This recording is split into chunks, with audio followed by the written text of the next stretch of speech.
हे पाहणार रे भाऊ, काय भरलं मला या पोट्टेनं. विषय हा आहे की सकाळी सकाळी जातो भाऊ शाळेत, आणि शाळेतून आले मला झालं तर उशीर. मग काय भाऊ जेवण नाही केलं, फक्त टरबूजच घेतो खाऊन. आणि मग जातो भाऊ आद्यासोबत ट्युशनले. आणि ट्युशनला गेल्यावर पाहतो एक ट्युशनला सुटते. मग त्यासाठी जातो भाऊ आदिशक्ती जरा एक पेप्सी बिक्सी खातो आणि जातो बाकीला ट्युशना कळाले.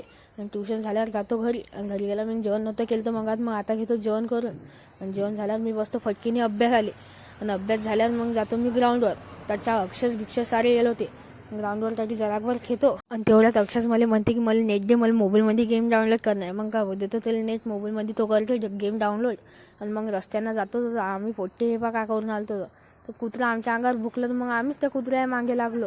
आणि ते कुत्रे विचार करत असेल भाऊ कैसे कैसे लोग रहते हैं यार यहाँ पर.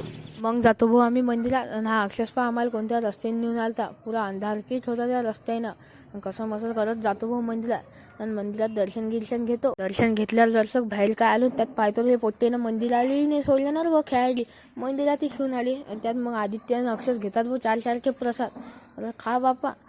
आणि मग आद्यान मी अक्षरले नेतो भाऊ मंदिरामागे. एकदम अंधार होता तडछाक नेतो अक्षरले ना. ते अक्षरले देतो तरी सोडून. आम्हाला वाटलं तो भिन तरी कायचा काही, तो तर मस्त प्रसाद खात आला भाऊ. मग काय भाऊ आद्यानं अक्षरानं केली भाऊ प्लॅनिंग. आणि देतात मला रस्त्यावर झोपून पाका देतात मला भरून. आणि मग अक्षर चालला ते पळत घरी. आणि मग मी जातो आता. मग तेवढ्यात पप्पा येते फोन, तर मग मी चालला जातो घरी. आणि चला मग आज भेटू पुढच्या व्लॉगमध्ये.